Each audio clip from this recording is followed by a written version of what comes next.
Hi guys, welcome back to HadalTV. Today you can see we are doing something different. We're on Zoom. We're not in the same continent at the moment in time. My friend here is in the United States and we've got a guest, Khalid Osman here. Khalid Osman is a YouTuber, he's a traveler, and we can get to know him a bit more and hopefully can tell what he does for a living and obviously his journey so far. So Khalid, welcome to HadalTV and tell us about yourself and what you do, sir.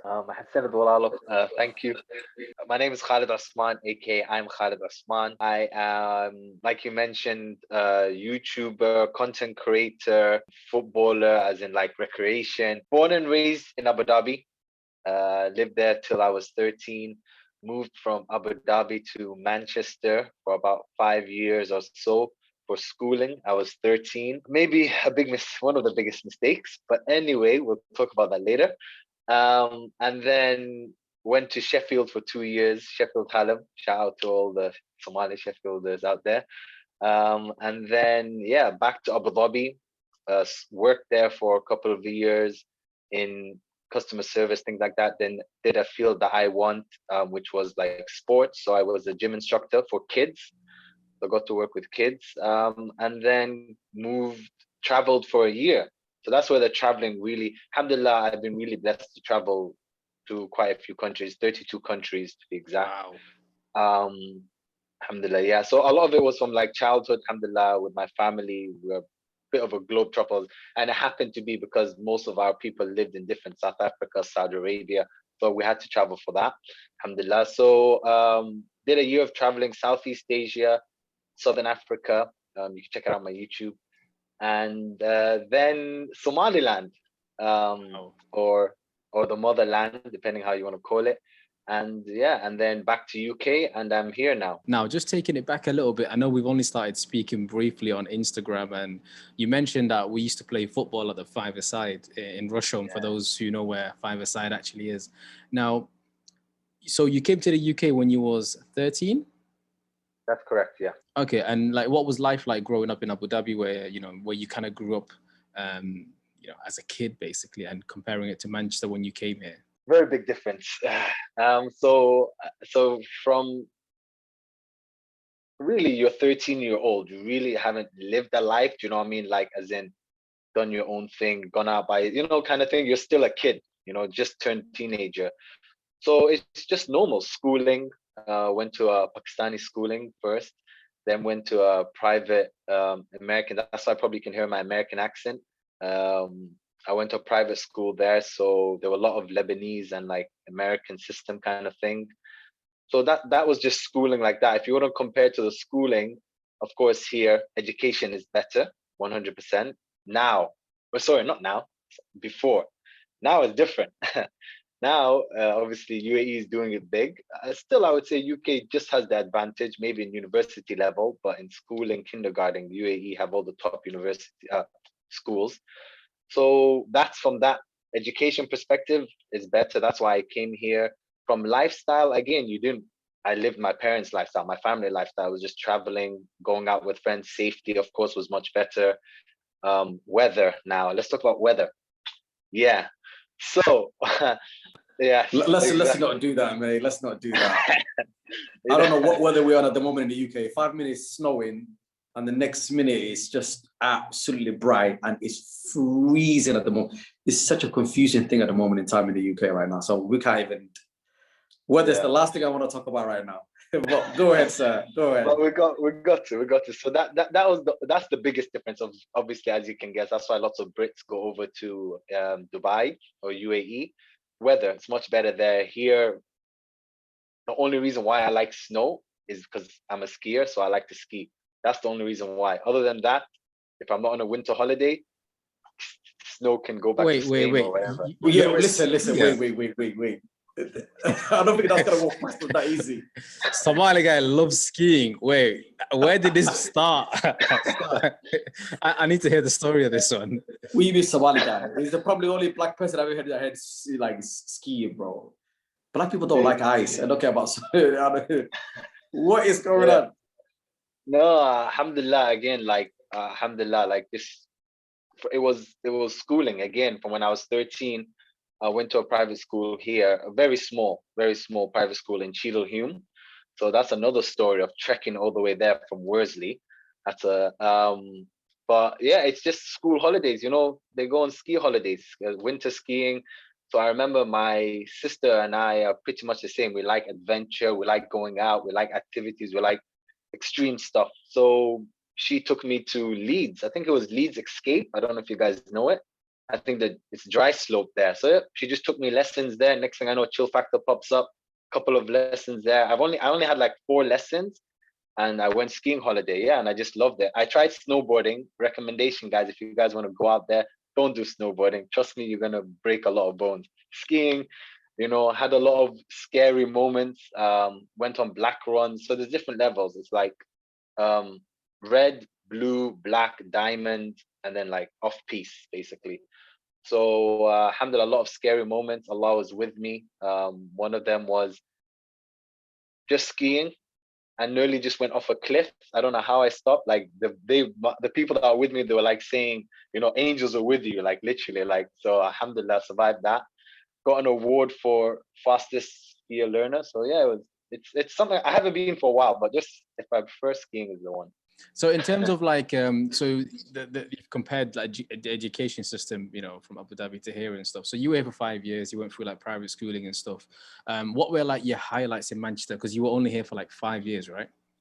So from like 13 to 18. So what were like your highlights in Manchester, and like who did you meet, and what is the main difference back then when you were in Manchester to what Manchester is like right now? There's a lot have changed, to be honest with you. Manchester changed a lot, especially in the Hume area where I've recently been. That's where I'm trying to reconnect. So like football, of course, when you're younger, you know, it's much easier. You know, you can find anyone on the street to play football. That's why I really loved it, that five-a-side. Like I literally would come all the way again. It's like 2 buses because you had to go into town, then catch the 85 and things, you know, or 60 something, you know. So I had to catch 2 buses to get there. But it was something that was really enjoyable. When you're a kid, you know, it's just all about having fun, you know, playing sports and things. So now I'm older. No one shouts for football. No football shouts. But if you want to shout me on Instagram if there's football shouts. Streets-wise, that Hume roundabout area, you know, the just off Princess Road, that new that's crazy. New apartments everywhere. Real estate is booming. So weather's the same. Just global warming is making it crazier. Yeah, that's it. Yeah, definitely, man. So when you left Manchester, was it for like study related, or was it for work related, or like? I left Manchester. Well, technically, I left Sheffield, if you know, because I did 2 years university. Dropped out of university and went traveling. So what did you do in university, or what were you planning on pursuing, or was it something that you was planning on doing, or was it something that you kind of got convinced to do? No, alhamdulillah. Like my parents told the support of anything I wanted to do. Maybe that's because of like my mom's side background, my mom being half English, half Somali. So of course, just very open. So I did physical education and youth sports, and subject that not just Somalis, like general Muslims, general. It's like, what are you doing? You're doing sports. That ain't a degree, or that ain't a job, or something like that. You know, not just from the Somali perspective. Anyway, went into it because I was really a sportsy guy. So physical education and youth sports. I did 2 years of it, dropped out, went traveling for a year, and alhamdulillah, the best decision I made. But if you're in school, stay in school, guys. Definitely, but we're not trying to promote or condone any dropping out. So from there, you said you went back to Abu Dhabi to go there and do the physical, become a gym instructor for young kids, basically. And how long did you do that for? A year and a half, and that's how I saved up my money. So it was technically 3 years, because in Abu Dhabi, the thing is you need a visa to live there, or you need a job. Yeah. So I just worked in my mom's company for a bit, doing different odd jobs, and then did a thing that I wanted, a career that I wanted, and then saved up money, went traveling, and then Somaliland. Yeah. So when did the traveling, like, when did you realize, you know what, I really love traveling? Ever since I was young. Like I said, it's actually because of my mom. I say my mom gave me the disease or the bug. you can say. My mom was a flight nurse, so we traveled all over the world when I was younger. So I got the bug from her, the traveling bug. So it was ever since I was younger, I just wanted to travel, adventure, try something new, go to new places. So when I had a chance and I was in the Middle East, where it's the best place to go traveling from, because everywhere I had a bit of money, it was like, where can I go? The cheapest place, Southeast Asia tour, backpacking, let's do it. So how was that? The backpacking, the touring that I see a lot of people doing and vlogging and creating content, because is that where the content creation started, or was that something that came later down the line? Or good question. I've always loved the camera. Being in front of the camera mostly. I got a bit creative with the camera later on, but so yeah, it was just like, okay, it was like that dream. Everyone had that dream of, oh my God, I want to go traveling the world, just vlogging. I want to get paid for going to 5-star hotels and things like that. So that's where the dream came from, or like the reason why I wanted to go. Didn't work out until I went. Yeah, it didn't work out until I went to Somaliland. Where did you start from Southeast Asia? Where was your first place you've been? So it was actually, another thing is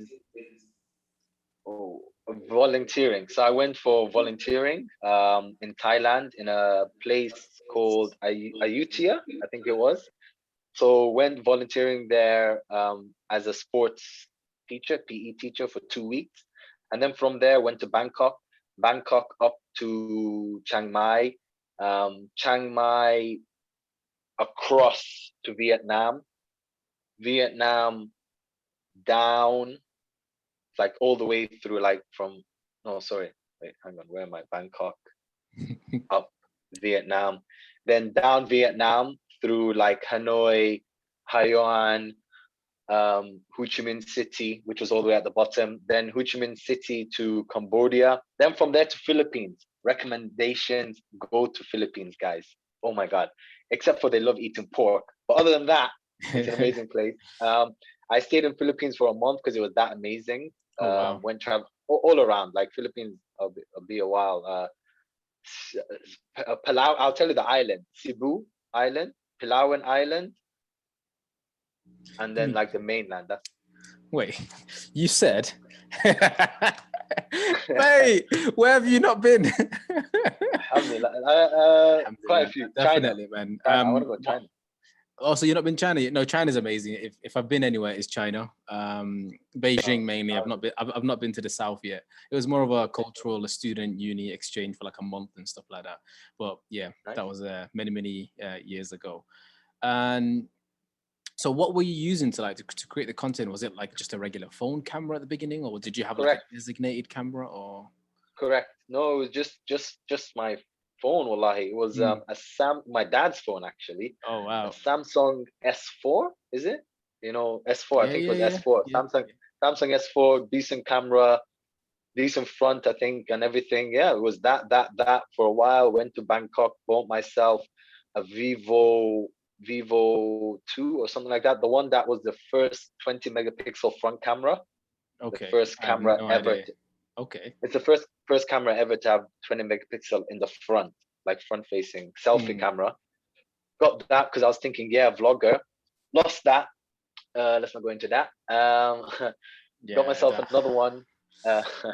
Yeah. And then, well, it got stolen. Not really lost. Got stolen. And then that's it. So it was phone cameras. The only time I went pro camera was GoPro when I came back to UAE. That's it. So how long were you traveling for that window when you were kind of exploring that? 3 months. So 3 months of just backpacking and so on, and then you came back to the UAE after that. Correct. Yeah. And then was you working at this point, or was you more like, oh, you know what, I'm going to be creating more content and just? Yeah. So I created content, of course, while I was there, but then I got the bug again, and I was like, okay, where can I go? Where can I go to next? You know, I need to go somewhere. I haven't got that much money. And then that's where Somaliland came. I was like, okay, I got my own house in Somaliland, my family's house, of course, not my own. Don't have to pay rent. I got an auntie there, only one auntie. That's the only family member I have in the whole of Somaliland. So kind of free food sometimes. And yeah, so that was the reason. Yeah, so I just went to Somaliland. So like one question I always ask people is, because I find it like mind blowing, is like how long can you go without not traveling? I'm a 6 month guy. Oh, 6 months. I'm a six. Yeah, yeah. I can. That's as far. No, I can't. After that, you start pulling your hair out. Yeah. Yeah, Yeah, 6 months. man. I mean, Yeah, I could probably say the same thing as well. 6 months staying at one. If I'm home for 6 months, I've got to make a move. So how has lockdown affected you then, if any? Well, money first of all is to go traveling. You need money, guys. Unless you want to go to Southeast Asia, you want to like.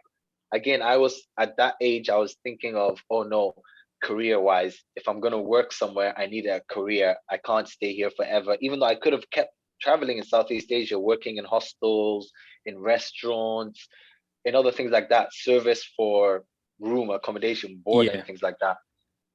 So 6 months of traveling, and here in COVID, so I didn't have that much money. So my aim, the reason why I came to England was make money. So there was 6 months of just hardcore trying to make money as a courier in Yodel, just grafting.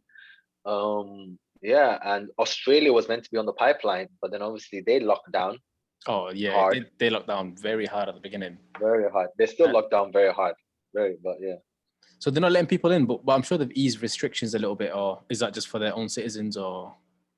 So I think it's not yet or just now. It's for their own citizens. Just that's like New Zealand. New Zealand is I'm getting it mixed up. Not Australia. Because I'm seeing like, you know, like memes and stuff where New Zealand is just like turning up, like the clubs are full or whatever. And in London, you can't even go to your local Tesco's. But anyways. I think what is like with Australia right now, I think they start to open from city to city now. Before, even that was locked off from each other. Yeah. So they were doing a really hardcore lockdown, like worse than what we know. That's mad. Yeah. Well, this is not lockdown. I'm sorry. Like, nah. I'm sorry. UK is not lockdown. If you can go out your house and not have to worry, pretty much. I was courier, right? So I was delivering. Like I wanted lockdown, a proper lockdown, because then it would be easy for me. Just ding dong, leave the parcel, get going, you know. But the traffic, there was traffic. The roads were full. What lockdown? You know what I mean? This was at the peak. The first lockdown was really good though. I think I enjoyed that one the most. Like, you know, when you need to go and run an errand or like an essential journey and stuff like that. The roads are clear. Like that's probably my favorite part of like March, April last year. Yeah, but now the roads are busy. It's like the football matches are back on. So now, you know, you're at a stage where you've kind of just traveled a bit, you know, a couple of months, Southeast Asia, you're back and you're in Manchester, but obviously you've had a window where you've traveled or you've stayed in Somaliland for quite some time. Like, what were you doing there? Like, what was it that triggered you to go there, and what kept you busy? Yeah. So, like I said, it was to go there. I needed adventure. I needed somewhere to go that was cheaper, that could hold my money for as long as I could. Yeah. Went to Somaliland, Hargeisa to be more specific. You know, H-Town boy. Hey. So went there. And then I went there for a month, actually. Sorry, first of all, went there for a month, did a research. Always recommend that to people. Did a research. What year was that? Sorry. Yeah, no worries. 2018. So now we're in 21. It was like end of 17, beginning of 18, something like that. So yeah, sorry. So you was there for a month. When you say research, like, because I've never been, so I don't know what research of Hargeisa entails. Like, what does that even involve? Like, why you research? What is there to research? Why can't you just like stay? I don't know. Of course. Educate me first. Yeah, no, it's research because I didn't want to go there on a holiday, and that's something that I don't want diasporas just to do. Like, no, I want you to go on holidays, but anyway, it will combine to my story. Why? Yeah. So then I was there, did my research because I wanted to go somewhere. But like I said, I wanted to try to do my own business or try to still be, I got the entrepreneurship mindset, and that's why I always recommend to go traveling. It's the biggest life lesson tools that schools don't teach you. 100%. Okay, there's things that schools, university don't teach you that traveling will teach you. Then I got the entrepreneur mindset. I was like, okay, what can I start? Went there for a month, did my research, came back to Abu Dhabi. And then while I was there, I was still vlogging. I was doing my vlogging, of course. And then I realized, okay, there's no personal trainers there. Fitness is absolutely shocking. Now it's got better, as in there's more gyms, but still quality of fitness trainers, there isn't. I think no one proved me wrong, and I searched everywhere. I was the only qualified male personal trainer in Hargeisa anyway, and I can probably the other way. So anyway, I was like, okay, that's a good business. Came back, started my personal trainer journey, helped set up this gym called Yanili Gym. Shout out to Yanili Gym. And then set that up, was the manager, was the personal trainer there. And I found out that no one is interested in personal training. No one wants to pay for that because they can just get that for free. And Somalis don't like being told what to do. Unfortunately, you can probably relate to that. So obviously, even from the highest level, like not mention names, but like from the president's advisors, and like there were some high people coming to our gyms, they still don't get the cancer. And these people lived in London and stuff. So yeah, so that's why I saw you asking what do I recommend. That's why I recommend to go research, is to find out what you want to do, not just as a holiday. Is it to buy land? Is it to, do this kind of thing? Yeah. No, definitely, man. That sounds good. So now that you're back, I'm assuming there is a project in the pipeline, or you have some sort of because of your entrepreneurial mindset and the fact that you've traveled a lot, and that's something that you're always advocating for. Is there anything that you're working on, or something that you have in the back of your mind that you want to pursue that will make you go back to do bigger things? What would that be, if there is something? So it's got to do with, basically, then when I was there, then I started vlogging because everyone was liking my vlogs, my Somaliland vlogs, the content I was creating. A lot of people moved back there because of my vlogs, or came to visit. And I'm really surprised that it wasn't just the Somali diasporas. These are like Adam people, do you know what I mean? From Argentina, India, America, things like that. So I'm not sure, like I had 3 big YouTubers come and contact me. Actually, I don't know when you're going to release this, but Wadimaya is just now in Somaliland, as in like today. He messaged me. I don't know. You know Wadimaya, please. Yeah, Ghana baby. Yeah. Yeah, he's there right now. And was that because of maybe content that you've put out that he's managed to see, and then, or? So I'll be honest. No. Maybe, I don't even know if you've seen, it's actually because of another guy in Awali Pop in Australia. Awali Pop. So he's a bigger YouTuber than me. So he got friends with Wadimaya. So he was actually meant to come last summer, but then Wadimaya missed out anyway. So I think it was because of that. He's trying to promote Africa. Yeah. So my content was doing good.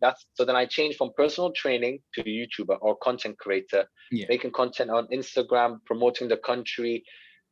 The whole mission is, which I'm trying to continue here. That's where the mission came from. I'm building the foundation where the mission came from, was trying to get the diaspora back to the motherland, whether that be Somaliland or Somalia. Your mission, obviously, like, it's something that I am, it's deep in my heart, even though I've never been to the motherland, whether it be Somalia or Somaliland. Crazy, right? For someone who travels quite a lot and has never been to Somalia. Now, I always have this idea of, yes, I want to go back, get involved in some sort of, because I went to uni, I did mechanical engineering. That's where my education is. Get involved in the construction side of the country or a particular region or whatever it might be. So your mission is like trying to get the diaspora outside of the motherland to go back and get involved in some way, shape or form. Now, what would the blueprint, what would that include? Like, if someone has no idea, straight fish and chips Somali guy from the UK, probably has no interest. Like how would you not necessarily entice him or anything, or entice her, but what's in it for them, kind of deal? Well, it's going back to your roots, first of all. Even if that's you being mixed Somali or whatever, because of course there's mixed Somalis out there. Yeah. So it's just going back to your roots. For some people, it's just visiting family. These are like the important things you must go back to do. Now the other things are, which I recommend and which I want, is the development of the country. Now we know that I don't want to, its numbers go up and down, but billions. I think 1 billion or 6 billion every year money is sent from the diaspora, right? Yeah. Okay. Yeah. And that's all they're doing. Or they come on summer holidays, bashal, you know what I mean, and then bounce back, you know what I mean? So there needs to be a change. There needs to be a change of perspective of the motherland, of, you know, giving back more than just your money. I'm not saying it's not helping. Your money is helping, of course. But again, that's another thing we can talk about. But we need to come back and give back to the country, even if it's just you come for a 1 month holiday, 1 week of that you're volunteering in the hospital. You're doing something. So to go back to the blueprint, is, if you've never been, someone like you, fish and chips, you know? Oh, well, not fish and chips, but I've never been. Yeah. Friendship. The guy's throwing me under the bus already. So if is really just go back, visit family then, visit family, get to know your roots, travel around, check it out for yourself.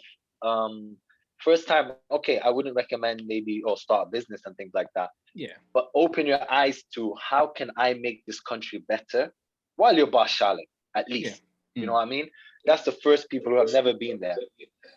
I think I've had the same journey as you did, where I was spending a lot of time going back and forth with the UK and Dubai, and obviously the opportunity came in for me to go with one of my friends, and I was like, for me, it was like just to have a look, and obviously to see and experience what Hargeisa is like, because obviously there's a lot of talk about family being there on and off, but I've never been. So that was the first time I've been. I think it was last year in end of November.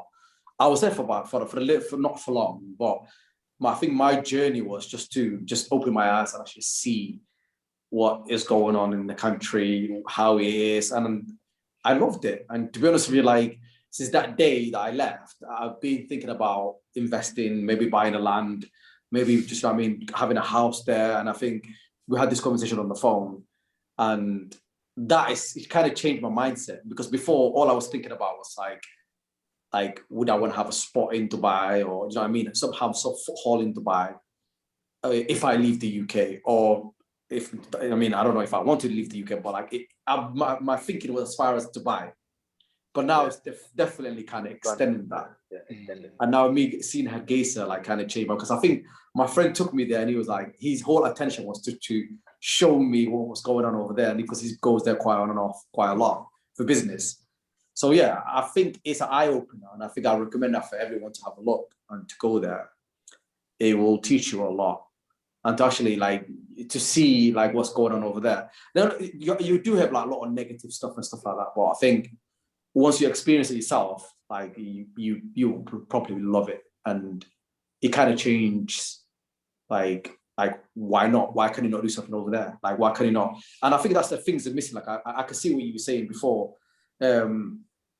There's a lot of people on there that I've not been around the world.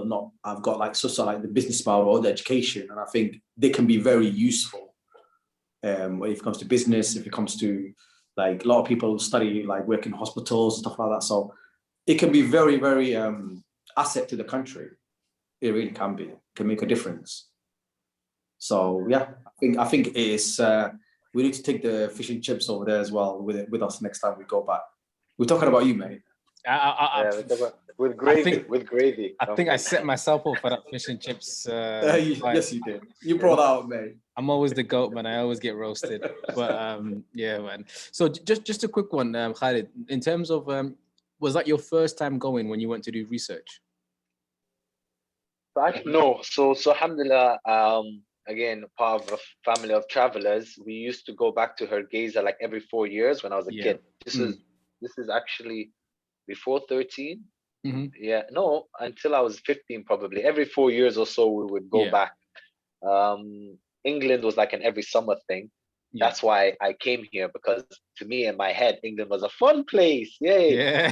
But, you know, but yeah, so every 4 years. So that was my first, but it was the longest for 10 years. As in, like, for 10 years I never went, and then I went back. So yeah. So when you went, it wasn't like, oh wow, because you were so used to it. You weren't like anxious or anything like that, compared to someone that's just being thrown in like stone cold kind of deal. Well, if you look at it from outside, some people say like, wow, you know what you do, you crazy guy, because don't speak the language, don't have much family there,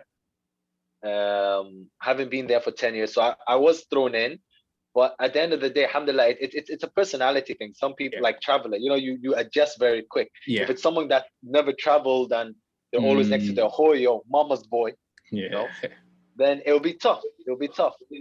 If I hear you right, did you say you don't speak the language? Yeah, I don't speak. Well, in your best, but I don't speak the language. No. We need to get you, mate. The attention has shifted from the fish and chips to the original fish and chips.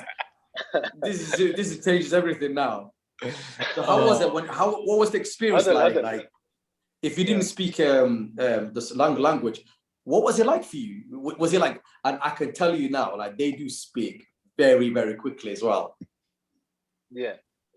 No, how was it? Like, I speak the basics, don't get me wrong, and I got better while I was there.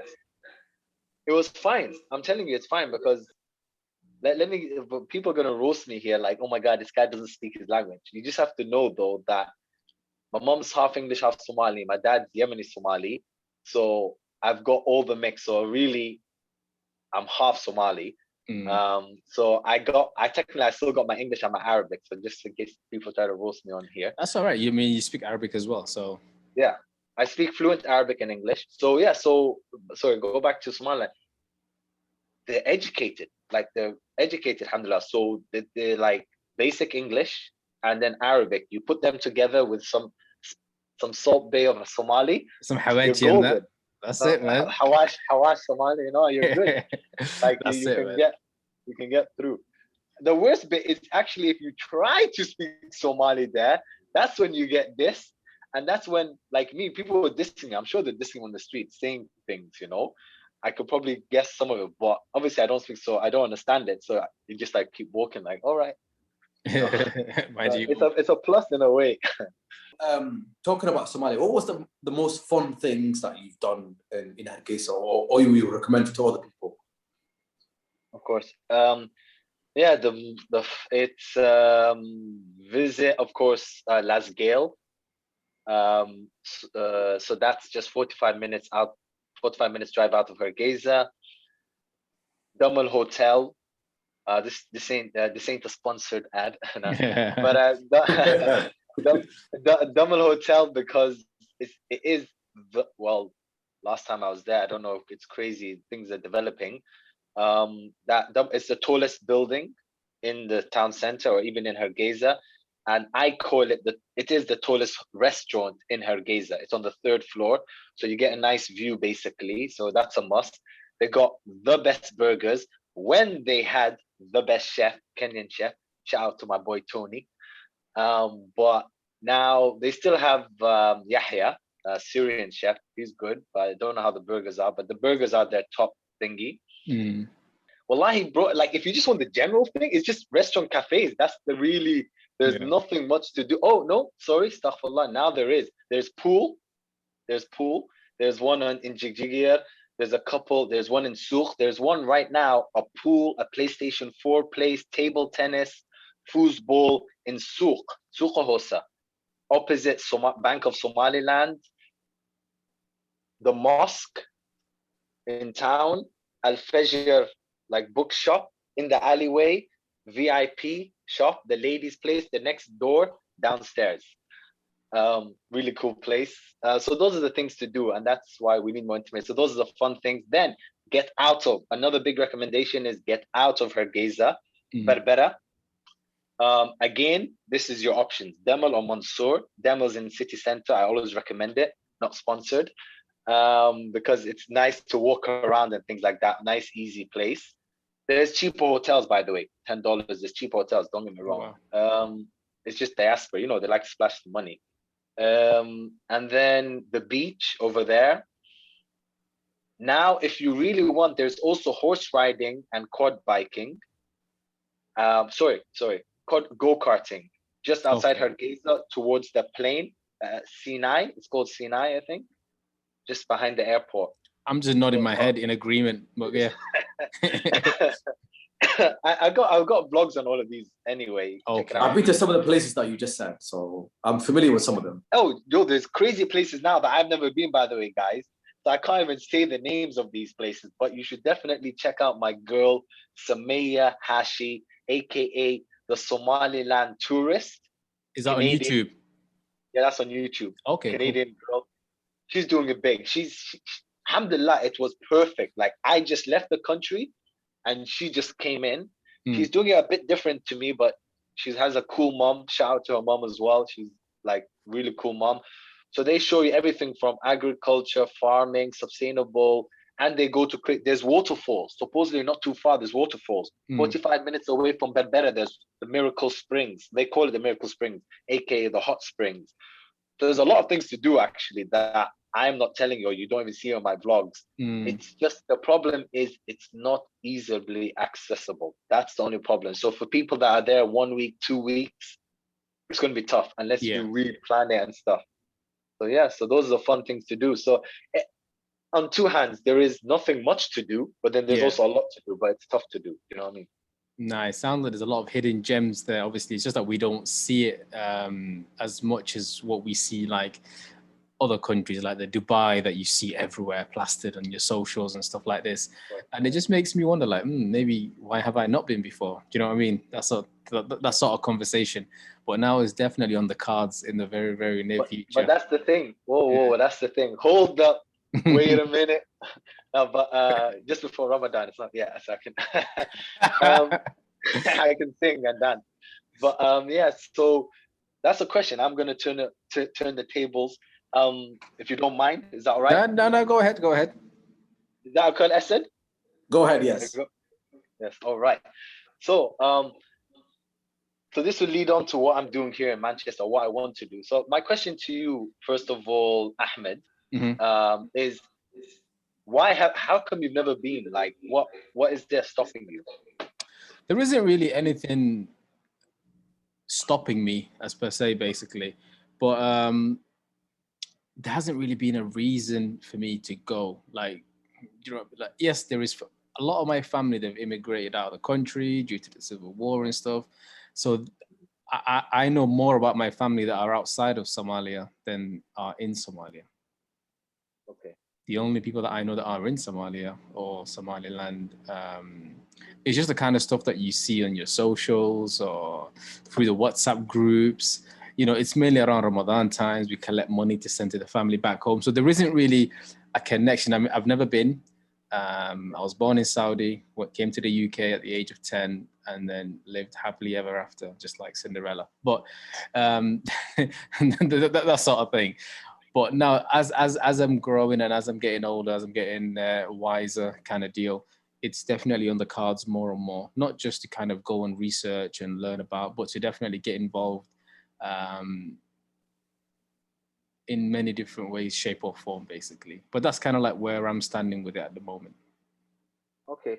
And you might not have never gone, might never been, sorry, but have your family been? Like, I mean, like your close family, brothers, So both parents are from there.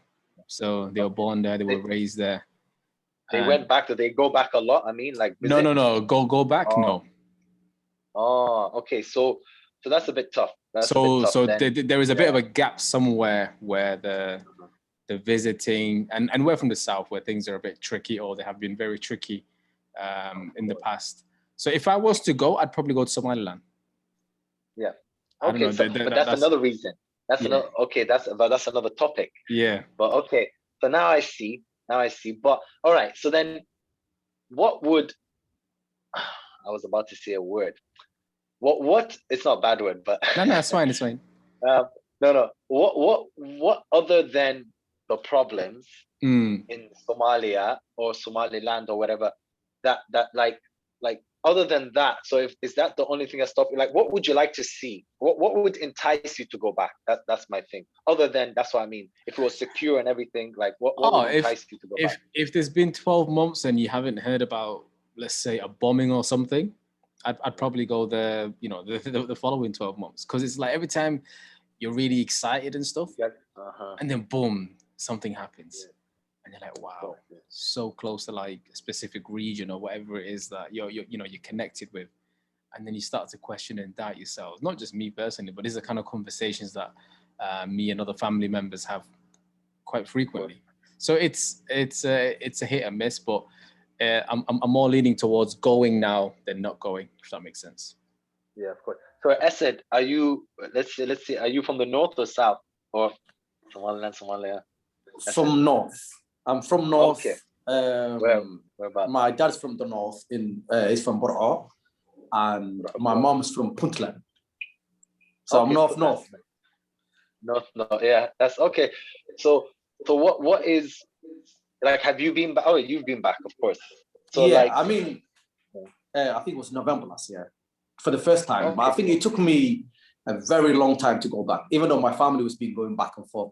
And I think most of my family members, they all got houses, they all got properties, land in Bor'o and Hargeisa. So I was the only one that has not been for a long time.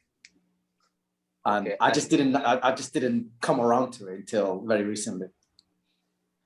A lot of your friends and stuff were also going back, like everyone. Most of my friends and family been going back, and they loved it. Okay. Even my little brothers and sisters been there before me, even though they were all born in Manchester. They've been before I went back. Wow. Yeah, I know. That's very interesting. Who's the real fish and chips now, eh? Hey, listen, like, listen, the title is going around. So, obviously, Khalid, all jokes aside, I know that you're back and you have a plan and you're working on stuff behind the scenes in trying to get the diaspora involved in connecting with the motherland. And I know just before I mentioned something about blueprint, or what do you have at the moment going on, basically? Of course, yes. So the goal and the dream of but getting the diaspora to move back to the motherland hasn't stopped. Yes, I can't show you Somaliland, but a lot of YouTubers have stepped up their game, alhamdulillah. So there's a lot of content you can still watch on YouTube, both in Somali and in English. So I realized, like, there's people like, like I said, like, he's here, all his family is gone, but hasn't gone. But there's younger, of course. Like, I'm talking about the young generation. Trying to get the younger generation, trying to understand. First of all, one of it is a bit selfish. I want to get not to the roots. I'm not going to say to the roots. I want to get to network more with the Somali community. Now, don't get me wrong. I'm not regretting that I didn't do it when I was younger, like 13, 14, because let's be honest, at that age, anyone at that age, you're very easily influenced. Yeah. And growing up that age is all the trouble and things, that can happen around there and things like that. I wasn't wise enough, no one is at that age, kind of thing. So I'm not regretting that I didn't. So I do want to go back now, though. Reconnect with my boys. Shout out to my cousin, Shaib, and I don't know what his nickname. I don't know. Everyone in human stuff go by nickname. So yeah, just reconnect, just go back. I want to go back to all the places that I visited and things like that, and start asking people, vlogging at the same time. If there's a cameraman out there / editor who wants to kind of do, I want to make this into a documentary. Okay. I want to make this in Manchester. So that's the thing. So inshallah, I'm meant to move to Australia. I'm stuck here, unfortunately. I'm meant to be moving to Australia, but the thing is, I can't yet. So I want to kind of do, like, why not do from Somaliland? I've done that. From Manchester, I want to do that, and then do the landers or the Somali people in Australia as well. So you kind of got different continents in fast. You got the left, middle, and then right, kind of thing. So that's what I'm looking for. If there's like a cameraman, editor, let's do a project collab to do something. I'm happy to do that. But yeah, that's the vision. The vision is a documentary, not like, but of course, loads of small, just document my journey kind of thing. I want to interview people. I want to understand, like, some of the questions I ask you, of course, I'll go deeper, is I want to understand why they're not going back. What would make them go back? Why did they go back if they went back? Why don't they move there? And I'll just try to see and understand why they're not moving back. And then maybe from there, I can create something or work with someone and then create, like, because unfortunately, it's really sad, the diaspora, there was, I don't know what they call them. There was a diaspora, like, ministry, like a diaspora kind of thing. It got dissolved. It got dissolved into the Ministry of Tourism and things, unfortunately, because they weren't really doing anything. Okay. So maybe recreate that, kind of thing, once I understand everyone's story and stuff. So I'm not trying to just fix a problem. I'm trying to understand the problem and then create the solution, kind of thing. So that's the whole. I think one problem that we have as a Somali community in the UK now is because, like, we're running to that second generation that basically that will, like, for example, we got our parents, and then we got us that grew up here, and then now we have us having kids, and like the kids that were born here now, like 21, like they're grown up now. So you got average age now in the UK now, like on the Somali generation, like between 25 to even 30 now, that were born here, and majority of the family members actually in the UK. So how do you reconnect that generation back to Somaliland or Somalia?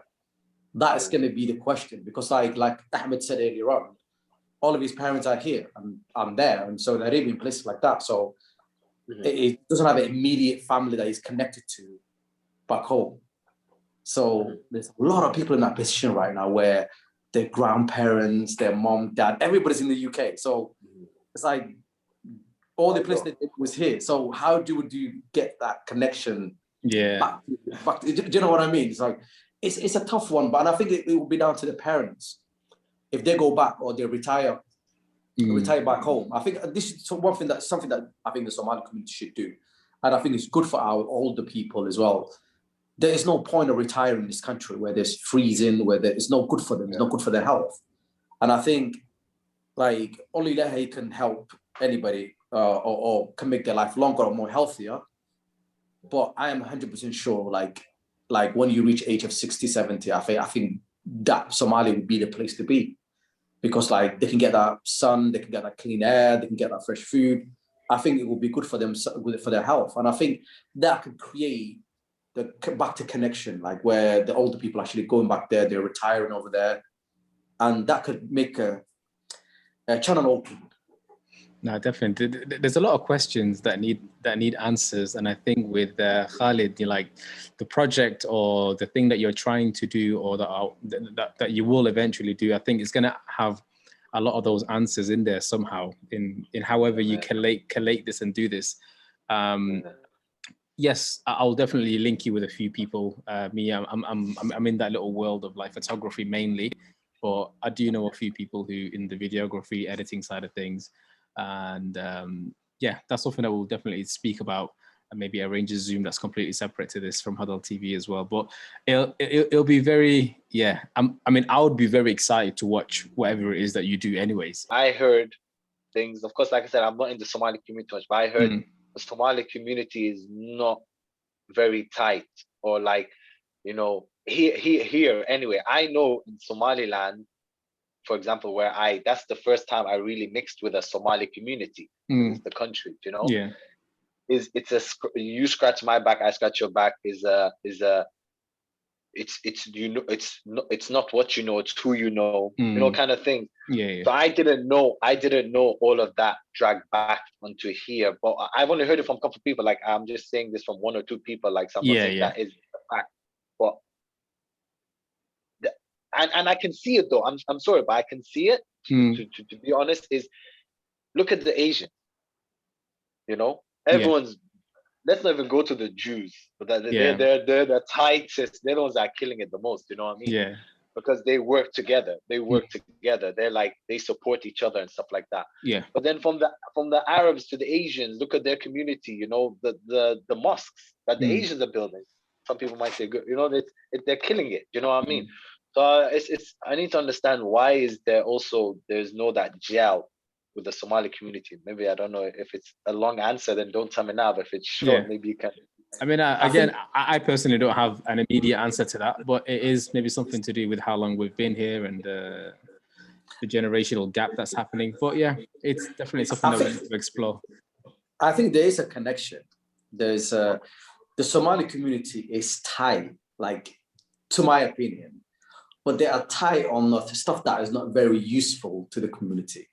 Do you know what I mean? It's like that when it comes to, like, you know, gathering, when it comes to doing like the maqahi places, because they all know each other. They're very, very tight when it comes to, even when it comes to qabil, they're very, very tight. But obviously, when it comes to working together to do something, that's when they're like, all that connections and all that tight doesn't work. Like, I'm hoping for, like, projects to be done for the youth, because we've got a lot of kids at the moment in time are suffering in these streets at the moment in time. And once you come to, like, the older generation, you know, the families, and even, like, people from the Qabil places, they will not come together for them kind of problems that go in the community, or even if making, like, something happen. But if it comes to, like, for example, like solving an issue or problem between so and so, it's like everybody comes together. Like, it's like the two people had a problem or dispute, like, people sit down and they discuss it, and then they resolve that issue so the two families or tribes don't fight. Or, do you know what I'm saying? Like, the connection's there, but it's not there for the right reason. That's exactly. So I agree with that. That even is in Somaliland. So I agree about that. So they're together like that in a Qabil-led way, or in a this and that. Like, we need to sort this out, but 100%. So okay. So would you agree? That can be the issue. Like, we can use that connection for positivity, and use that connection to get something done, instead of waiting for that connection to be, when there's an issue to deal with, that everybody comes sit down together. Like, oh, let's not escalate this issue, whether there's, like, some minor things, and you can see how connected people are. Because don't forget, like, even in Manchester, like, you can handpick, like, how many, like, older family members who from this Qabil and that Qabil, that when there's an issue, people go and approach that person, and then before you know it, there's a sitting down where they say, well, this guy's was wrong, or they reward certain issues, or but the connection's there. But the thing is, like, when something that community needs, whether it's dealing with the youth problems, whether to dealing with, like, education, whether it's dealing with like what's facing the community, whatever issues there is, no one's calling them connections to solve any issues. And I think that's across the board from community to community in the UK. Like, I mean, like, they're very similar, but I think that's what it's going to be. Who can make that connection and can make that, like, change is going to be the question. Definitely agree with some of the things that I said there basically, man.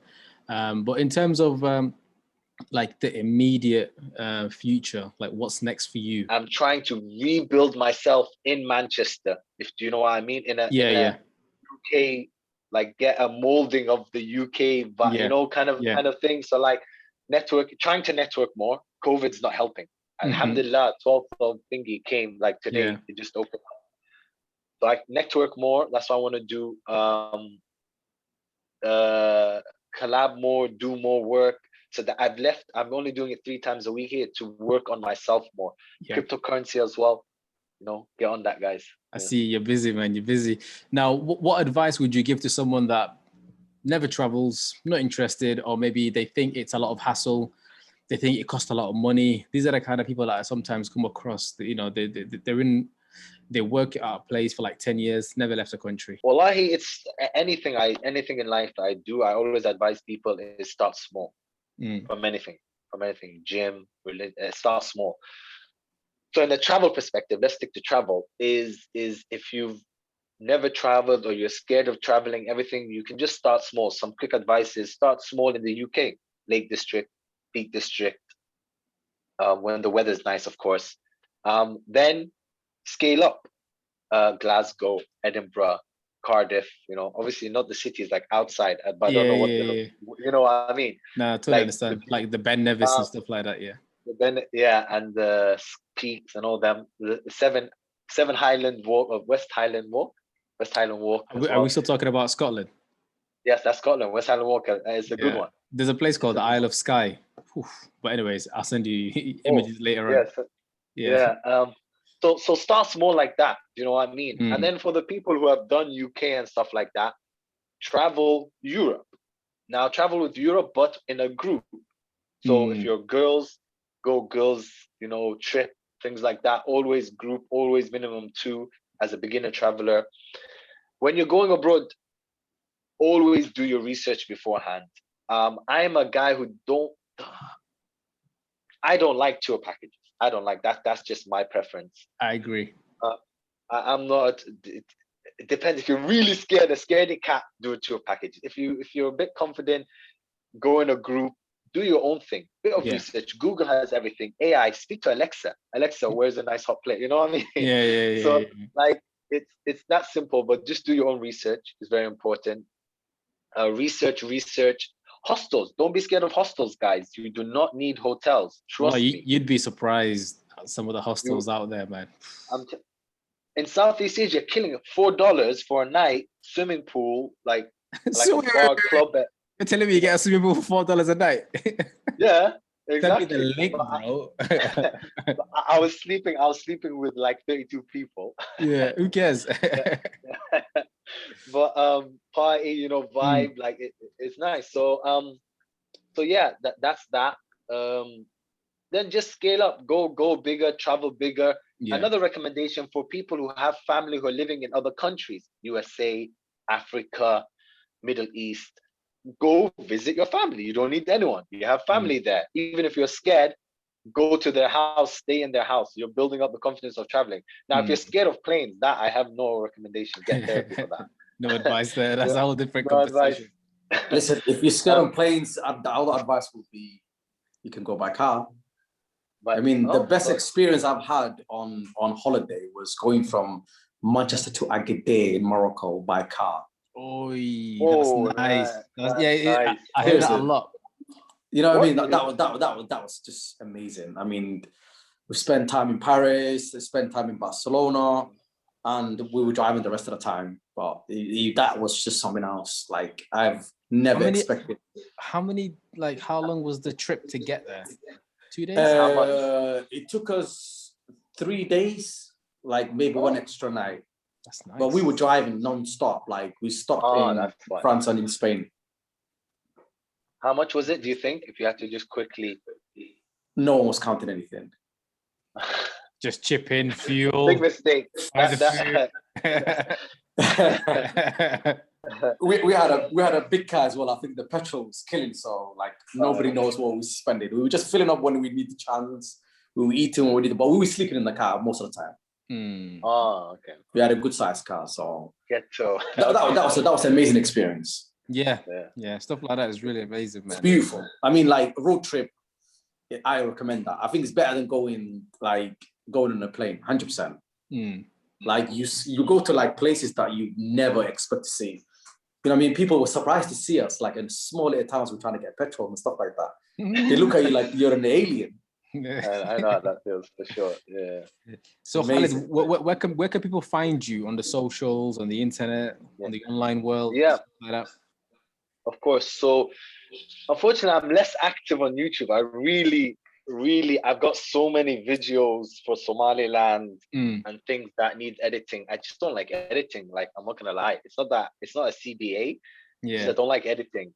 Even though I have time, I just don't like editing. If you don't like something, you're not going to do it. So You're not gonna Ramadan, enjoy it, I'm yeah. trying to sit down and do it, inshallah. Inshallah. Make dua Inshallah. for me, guys. But yeah, so I'm not that active, to be honest with you, but I love supporting, helping people, answering questions and things like that. So Instagram is the best place to get in contact with me at I am Khalid Osman, down below there. Yep. YouTube is the same. I am Khalid Osman, down below. Links will be down below in the description, guys, as well. You know, make sure you hit that like button, you know, and subscribe to my boy HadalTV's channel as well, you know. So then, yeah, so that's it. I'm Khalid Osman on those two. Don't really do emails. Hit me up on Instagram. If it's a WhatsApp thing, obviously hit me up there. I'm not going to put it out here. Hit me up on there, and then we can chat and see and how I can help you and things like that. And yeah, network guys, like, do hit me up if video editor, videographer, if you want to work, it's a collab thing. I'm not getting paid for any of this thing and stuff like that. Maybe it'll be on Netflix and then you can get some royalty. You never know. Hey. Now, definitely, really appreciate having you on. Any last words, anything that you want to add? Yeah, guys, thanks so much. Ramadan Kareem. كل عام وانتم طيب إن شاء الله. Ramadan Mubarak. May Allah, you know, bless the Ummah. Inshallah, you know, keep the Ummah strong. Forgive all the people who have passed away. Inshallah, they passed away in the best way, inshallah, and believing in Allah. And yeah, I hope you guys have a good Ramadan, everyone, and go visit the motherland, whether that's Somaliland, Somalia. The mission is to get everyone to Africa. I want to move to Africa, to be honest with you. But, yeah, Africa's the one.